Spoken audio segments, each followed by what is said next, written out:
Hi viewers, మనం వచ్చేసి నాకు ఇష్టమైనటువంటి ప్రపంచము అనేటువంటి రెండవ లెసన్ చూస్తున్నాము. తమిళనాడు గవర్నమెంట్ తెలుగు మీడియం వచ్చేసి తమిళ్ వచ్చేసి తెలుగు సబ్జెక్టు నాకు ఇష్టమైనటువంటి ప్రపంచం. ఇక్కడ చూడండి, పిల్లలందరూ వచ్చేసి ఉయ్యాల, తర్వాత బంతాట, క్రికెట్, తర్వాత గాలిపటం ఎగరేస్తూ ఉన్నారు. ఒక పక్క వచ్చేసి పిల్లలు వచ్చేసి గోళీలు ఆట ఆడుతున్నారు, టెడ్డీ బేర్ బొమ్మను పట్టుకుని ఆడుతూ ఉన్నారు, తర్వాత వచ్చేసి బొంగరం ఆట ఆడుతూ ఉన్నారు.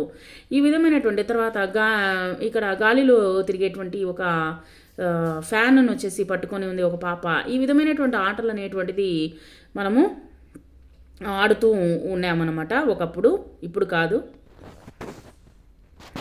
ఇప్పుడు కంప్యూటర్లోనే మనం ఎక్కువగా ఉంటున్నాము. ఇక్కడ వచ్చేసి వానా వానా వల్లప్ప, పిల్లలు వచ్చేసి వర్షంలో ఎగురుతూ ఉన్నారు. వానా వానా వల్లప్ప, చేతులు చాపు చెల్లప్ప, తిరుగు తిరుగు తిమ్మప్ప, తిరగాలేను నరసప్ప అంటూ పాట పాడుకుంటూ ఎగురుతూ ఉన్నారు పిల్లలు. తర్వాత నా కుటుంబము, ఇక్కడ వచ్చేసి కుటుంబంలో ఉన్నటువంటి వాళ్ళ పేర్ల గురించి చెప్తున్నాను చూడండి. మీ యొక్క తండ్రి పేరు, అమ్మ పేరు, వాళ్ళ పేర్లందరూ మీరు చెప్పండి. ఇక్కడ మా అమ్మ పేరు వచ్చేసి కమల, మా నాన్న పేరు వచ్చేసి సీనప్ప,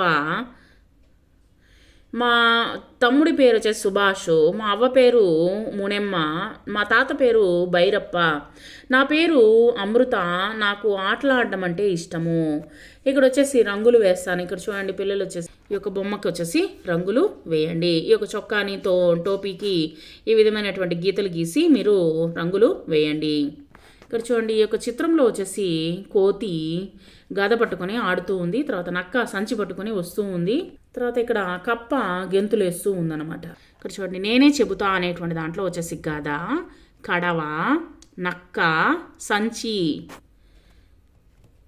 ఇవన్నీ వచ్చేసి నోట్స్లో మనము చూద్దాము. తర్వాత ఇవన్నీ జత చేయడము, ఈ యొక్క అక్షరాలు వచ్చేసి ఖ, గ, సా, నా అనేటువంటి అక్షరాలని కాపీ రైటింగ్ రాయండి.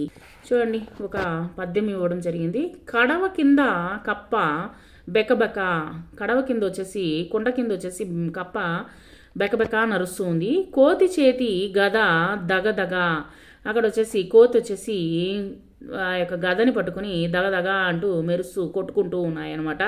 సంచితోటి నక్క చకచక, సంచి పట్టుకొని నక్క వచ్చేసి చకచక నడుస్తూ ఉంది. అది చూసి నవ్వాం పక్కపక్క, దాన్ని చూసేసరికి మాకు నవ్వు వచ్చేసింది. ఏ విధంగా నవ్వాము? పక్కపక్కగా నవ్వాము అనమాట.